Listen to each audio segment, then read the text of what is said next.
Hi everyone, this is Amy Ettinger, Special Ed Colleague Teacher for the district. I want to show you how to generate a report in IEP Direct so you can pull your testing accommodations for the students in your buildings. So first thing you're going to do is log into IEP Direct. On your My Students page, you're going to select the correct year, which would be 2016-2017. So I'm going to pause the screen share right now just so I can select that and get to the next step without showing a bunch of student names on the video. So now I'm going over to listings and back to, okay. All right, everyone is back on the screen again. So what I did is after I selected under my students, I selected 2016, 2017, then I went and selected listings.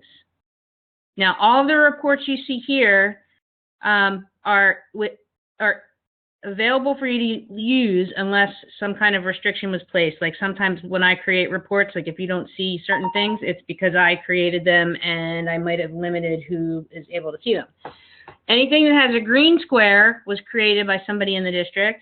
Anything that has a blue square is a canned report that IEP Direct has made available to us for use. So to get to your accommodations, one thing you have to note, here's a list, accommodations list, but that's only for 504 students. Not testing, it's not necessarily just the testing accommodations. It could be pulling other mods and modifications and accommodations out of the IEP. So we're not going to use that one. We're going to scroll down, they're alphabetical, to testing accommodations list by placement, location, and grade. Now I have access to all the locations, so if I ran this report, I'm going to see every location, all special ed students, and every grade. So I'm going to advise, let me explain this first. If I select this one, testing accommodation list by placement, location, and grade, the question mark indicates that when I select, after I select process, I'm going to get a prompt and it's going to want me to select which grade. So I could look at all the third graders, all the fourth graders, all the fifth graders. It'll filter it by grade. This one here, the question mark is after placement location, so it's going to ask me which placement location do I want to see. And that's typically the school that they're currently attending. That's the placement location. But it's going to give me all the grades. And then if I selected this one, it's going to ask me two questions. Which placement location do I want and which grades do I want to see? I'm going to suggest you stick with this one so you can choose your location. And once you do that, you're going to select process. It's either at the bottom or if you feel so inclined, you can scroll up to the top and you can click process here. So we're going to click process. Here it is. It's asking you for what location you want to see. If I select a location and then I realize, oh no, I selected the wrong location, previous step, come back and I can choose a different location. You can see I have access to all these. So I'm going to stick with what I had, go back to next. Now, here are the ways you can view your report or listing. This would print it. This would show it in a PDF document. This, you can preview it on the screen and just look at it. Here, you can export to a text file, and here you can put it into Excel. I like to view them in Excel because I can apply a data filter, and then I can sort out by accommodation, by student name, by grade, however I want to view it. So once I select Export to Excel, here it is, Testing Accommodation List. So as soon as I click on that and open it up, it's going to give me the data that I requested. I'm going to click on a different one because I removed names from it. So here, when your report comes up, the name of the school or the placement location is going to show up here, and you'll get the last name. I just wanted to remove those for confidentiality reasons. So now what I want to show you is if you see this student here, his name is listed several times. That's because this means that each of these accommodations was selected in his IEP that's finalized. And it's also important to know if there's a draft IEP open with accommodations selected, the report will not pull from the draft IEP. It will only pull from a finalized IEP. So if you look and you say, wait a minute, I know we gave him different accommodations or we made changes, make sure there's no draft IEP. That's that. If it's a draft, you'll see a blue chiclet next to his name in IEP Direct. So now to add a data filter so that you could sort them however you want to. Just going to change the width. This is how you apply a data filter. If you don't know, select the first box, A1. Just click in that box, and this thing will, it'll sort of be highlighted by a square. Come and select data, select filter. Now you have these little arrows. So I can say, all right, I only want to see 9th grade students. And then I could say, of those 9th grade students, I only want to see who is going to have frequent breaks. So now I have a list of all 9th graders that are getting frequent breaks. Okay, I'm going to go back and select all, and select all here. Whoops. Select all. Okay, and then select it. All right, so here we go. Again, this is the report that you're going to get. You could save it. If you save it, one thing you have to realize is that this report can change. IEPs are living documents, so if a new student transfers in, if somebody goes in and makes changes and there's a new amendment that's finalized, this data will change. Every night it will change, and it should reflect the most recent data that has been put into the system. All right, next I want to show you what these mean, because each of these codes refer to a specific test. These are reference codes, and I have a document to show you what each reference code, which test it relates to. Some of them relate to bio, some of them relate to PARC, some of them relate to PARC ELA, some of them relate to PARC Math, some of them are ELL codes. So each code, for every possible scenario for each test, there's a specific reference code. Those codes are sent to Genesis overnight, and then Val is able to run a report out of Genesis or out of IEP Direct, and it will give her a list of all of these codes so she knows which students have which accommodations, and it will also turn on the accommodations in the online testing. So if answer masking is selected, then that would get turned on. If this student, if answer masking was not checked off and it doesn't show up in the report, then that accommodation will not be turned on for that student. So let's take a look at let's go back into, I'm going to pause you again. I'm going to go into IEP Direct and have you view what the accommodations look like for students when it's in edit mode. I think this might help to put it into perspective with all the different codes that we have. So just bear with me, just trying to get to the right spot without having you view information that is not, or that's sensitive data. Let's see. Stay with me. I promise I'll be there shortly.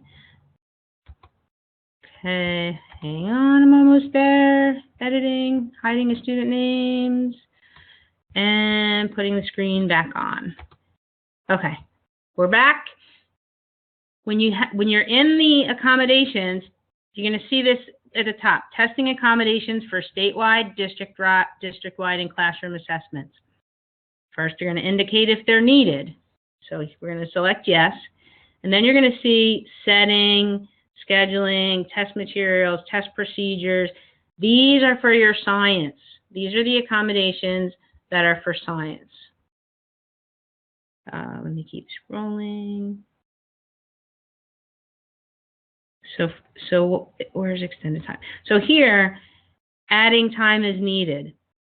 And on the PARC accommodations, they don't have, it doesn't say extended, it says extended time. It doesn't say adding time is needed. So this is for NJBCT, any student that's taking science, 4th 8th, and the year they have 4th grade, 8th grade, and the year they have biology. This is where you need to indicate which accommodations they're going to have for science. And here are the reference codes.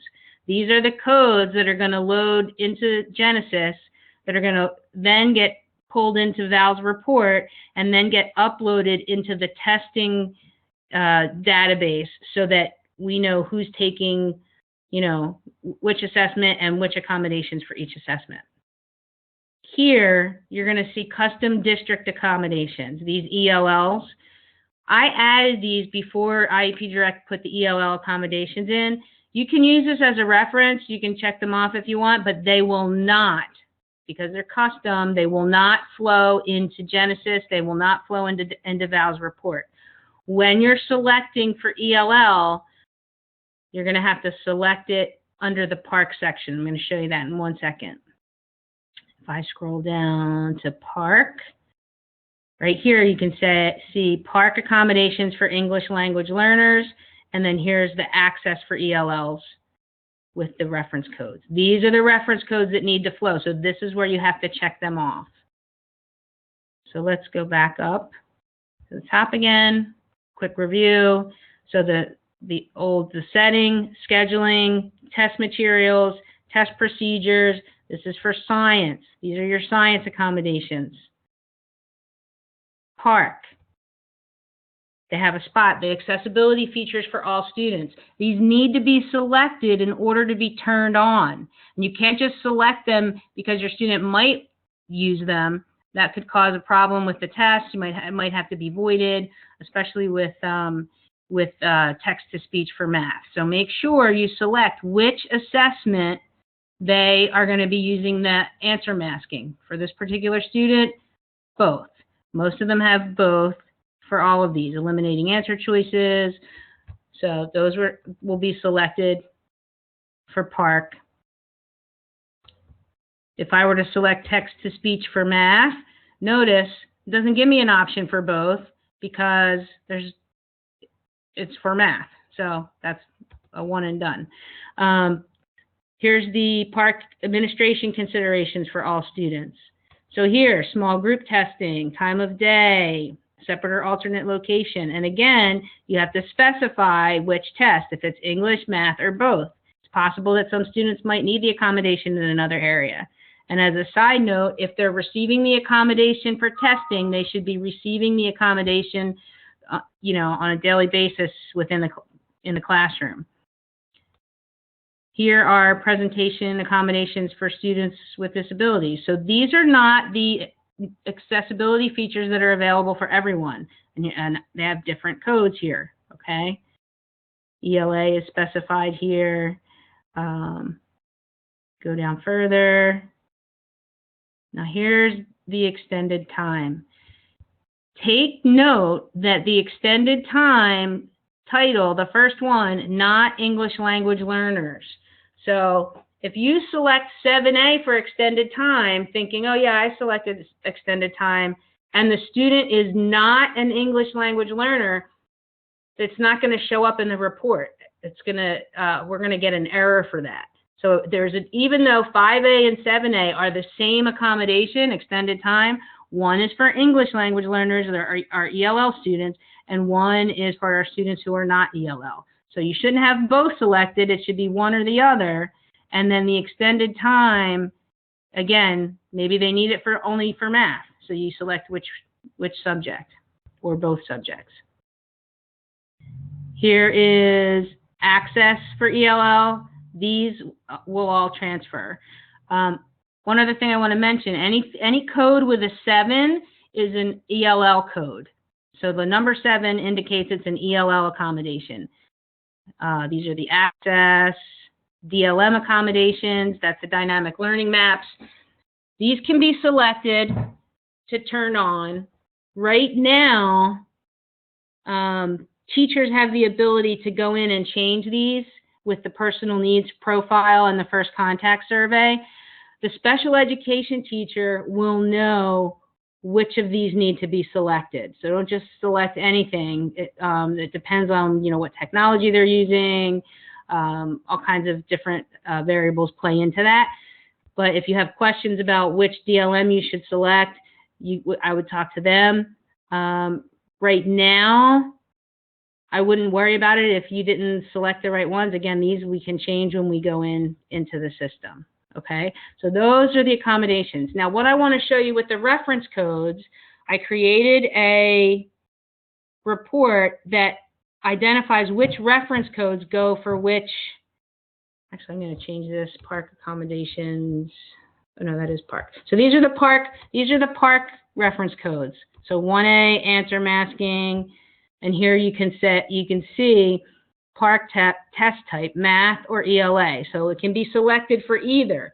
If you see in this document, if it's math, then it's only an option for math. And that's obvious. Here it says mathematic assessments. If you see ELA here, that means this accommodation is only an option for ELA. So if you see both, it's something that can be selected for both tests. So these are all of the park. This is park, but for ELL students. Park, but for ELL students. Okay? There's that difference between extended time, 7A and 5A. We have the biology reference codes, which I just showed you in the document. So you have A1, all of these are the biology reference codes. Here's your extended time for biology. Again, that's 4th grade, 8th grade, and the year the student takes biology in high school. Those need to be selected as well. So you can't just select park. You can't select these accommodations for park. It won't, if you do that, if you were to select adding time is needed and say, oh, great, that's going to be for biology, ELA, and math, it's not going to work because each one, again, each test has a reference code for each accommodation, for each subject. So this is only going to tell us, if you selected B1, that they're getting extra time in biology, but they're not getting any extra time in math or language arts. So really important to know that these are specific to each subject. So those are the biology. The ELL accommodations, these are the ones that I entered just with extra, data so you know what it looks like if, you're not sure what to select. So that's really just a reference. When you're selecting the ELL accommodations, remember, you're using under park, you're using the 7s. Okay, hang on one second. Let's go over to, now these are the access for ELL. Here's the codes. These are the codes that flow into Genesis when they're selected. Val can pull it from Genesis. She can pull it from IEP Direct. Then it gets uploaded into the test systems or the test databases so that the specific accommodations that need to be turned on for a student can be turned on. And here are the DLM accommodations. So this document is a reference. I'll send it out so everyone has it, so you know what the codes stand for. So when you're looking at the list you generated and you see B1 added time, so we know that this student has selected added time. So now I know he has added time for science, and he also had 5A, extended time. So extended time for math and language arts. Okay, so that's why I really wanted you to have that document for the codes. I think it might be helpful in trying to discern who has what, and when you're trying to schedule where they're going to be and who's assessing and all that good stuff. All right, so one more time, I'm going to go back. I'm going to pause you again, pause the screen. I'm going to go back to the listings and real quick go through how to run the report. Remember, you're going to go to My Students first. Make sure you have the correct school year selected. And then once you have the correct school year selected, you select listings. You're going to scroll down to all the way down, testing accommodations.